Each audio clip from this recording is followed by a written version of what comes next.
So let's talk about right now how we can find the maximum or minimum of a function numerically. One of the methods is the steepest descent method. I will be covering this method in our class. And steepest descent method is using the gradient to be able to find the minimum or maximum of a function. You know that how to take the gradient. If we have a function, the gradient is fx, the partial derivative with respect to x, unit vector on the x direction ex, partial derivative with respect to y ey, partial derivative with respect to z ez. Remember it, we covered this one in calculus too. And you know that the gradient tells us the direction of the maximum rate of change. That's why we are using this direction, and we are trying to reach the minimum by following this direction. Okay, this is the idea of steepest descent. And if you are looking for a unit vector that shows the maximum rate of change, we are dividing our gradient into our length. This is how we are making a vector unit without changing its direction, right? We are dividing the vector by its length. So this will be a unit vector that shows us the gradient's direction, which is the maximum rate of change. And how we are taking this length? We are taking the squares of the derivatives and adding them inside the square root. You know how we are taking this length of a vector, right? And then our iteration is going to be xn plus 1, xn minus gradient with respect to x, the derivative with respect to x, over the length of the gradient times delta s. Depends on how long the step you are taking, delta x. Okay, this is the step size. And similarly for y, this time the derivative with respect to y over the length of the gradient, derivative with respect to z over the length of the gradient. So how we can put this one inside the MATLAB? Let's look at it on an example. We have a function. The function is 4 plus 4.1x1 minus 4x2 plus x1 square plus 2x2 square minus 2x1x2 plus x1 to the 4 minus 2x1 square x2. As you can see, this is a fourth order polynomial function, and it's hard to find the maximum and minimum directly. That's why let's use this numerical method. And you can easily check the plot of it. Make sure that plot this function, because you know already how to plot it. And we also know that this function has a minima at 1.9 and the value is 3.8, and at negative 1.05 the value is 1. And also these are the values at these points, okay? X, Y, and Z, X, Y, and Z. And now what we are doing? Firstly, we need to define our function with an add command. This time I define that. For 4.15x1, exactly this function with an add command, we are defining it. And we need to find the derivatives, because you know that in the steepest descent we are finding the derivatives with respect to x, y, and z. That's why I'm defining the derivative with respect to x and derivative with respect to x1 and x2 in this case. Okay. And now our ds, the step size delta s, is 0.1. So the smaller the better, but it will take more time. And I define the maximum iteration. I want to make maximum 100 iteration. And you need to start with the first guess, of course. 610, let's say that. And let's plug in this 610 inside our function, f value for this one. 610, fx function is the function itself. The fx1 is the derivative with respect to f, x1 derivative with respect to x2. We already defined that. So what I did, I just plugged in 6 and 10 inside my function. And now n is 0. There is no iteration first. And these are going to just give you some captions for the iteration. And here, with this for loop, we are starting the iteration. 1 to maximum iteration, which we defined as 100. So this x1, x2, first I am plugged in inside the derivatives with respect to x1 and x2. These are. And then I have to divide this one into the length of the gradient. So gradient of f magnitude is square root of first derivative square plus second derivative square. This is how we defined it, right? Remember it. First derivative square plus second derivative square. There is no third derivative. We have two variable function in here. So I find the length of the gradient, or the magnitude of the gradient. And now I am doing the iterations. x1 and x1 minus the derivative with respect to x over the length of the gradient times ds. Exactly these ones.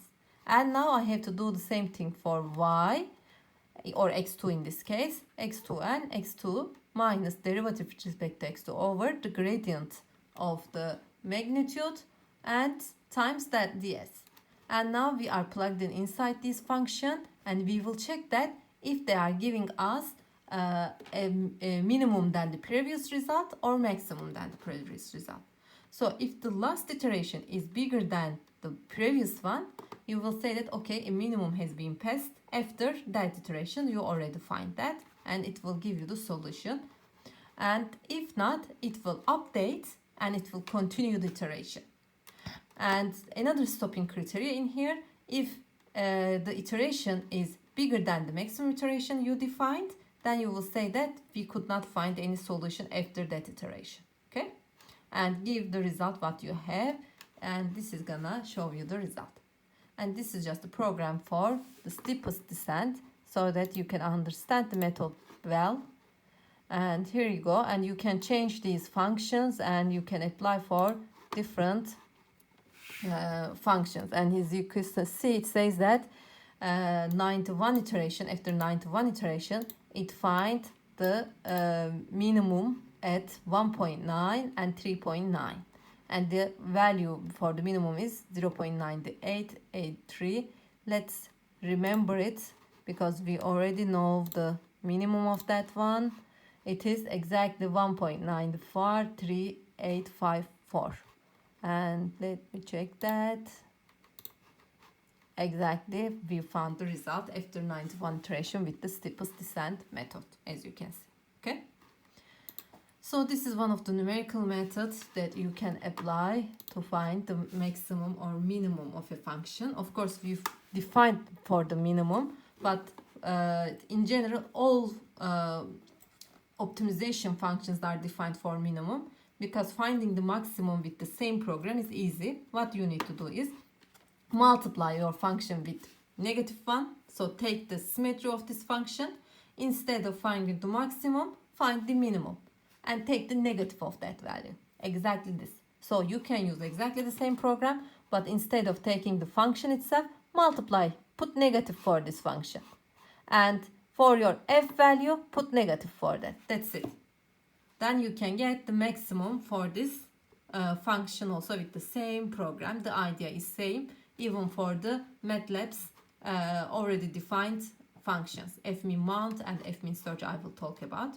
If you know the boundary of your solutions, maximum and minimums, you can easily use fmin mount function for the MATLAB. What you need to define is the function, and x1 and x2 is the boundaries of the function. Okay, and this is just one example. Here is your function, and you are looking the boundaries for -10 to 10. You are looking a minimum for that one. Okay, and we define x, we define y. Just I did this one for plotting the function for you so that you can see the minimums of this function. And here you go. This is how we use the fmin bound. You are defining your function at the x command. I defined that, and you are defining the boundaries -10 to 10. And this is just to print the result. If you write this one, it will already give you the result. Just to print it nicely, it will give you the xmin, the minimum point. And once you plugged in this x inside your function, what is the value? And again, for the maximum, what you need to do is just see, this is your function itself. What you need to do is just multiply your function with negative. But once you are printing it, you need to take the y value negative also, because we are taking the symmetry. Instead of finding the maximum, we are finding the minimum. Okay? And this MATLAB function is also gonna be given to you with op2. Here you go. I already write this in here. And as you can see, x minimum and x maximum is given to you. This has to give the function itself. Here you go. This is the function. And as you can see, minimum is occurring at 2.013. And the minimum value, the value at y at 2 is for the 5.8. And the maximum is -5 0.813, and the maximum value for according to that one is 285.4. And to be able to find that, what we did, we took the symmetry of that. So we multiplied this function with -1, so it was the symmetry of this one, like this. So maximum was the minimum of the negative of this function, and we just find the negative value. As you can see, negative value is in the same value, just the value, not the x value, y value has to be in the should be in the other side. That's why we are taking the negative of that. Okay, so we are multiplying your function with negative and take the negative of the y value, so that you can find the maximum of this function by using the minimum program. And it's always the case for each program you are doing for optimization. Okay. And another function you can use in MATLAB is fmin search function. In this function, you need to know the initial value closer to your minimum value. So you are starting with some x0 and it's searching around the x0. Okay, so what you need to define is the function and the initial value. I am giving these programs fprintf commands just for you to give the results in a nicer way. So in this one, we are defining an initial value, function itself, call the function. This 3 line is gonna be enough. These are just for printing. And between 0 and 2, you are finding the minimum. Between 2 and 6, you are finding another minimum. And I already wrote this program for you, and I will give it this one for you, opt3 program. And if we run that, what is that? So it's giving you the function here. And where is that? Here you go. The first relative minimum is at minus 0.05, second relative minimum 1.9410. And since this is 2 variable function, I also plot this one for you. So it is like one minimum somewhere here and another minimum somewhere there. Okay, so you can check that one by looking the x and y values that you got at the end of the program. And another way of optimization is the constraint optimization. We will come to this one a little bit later.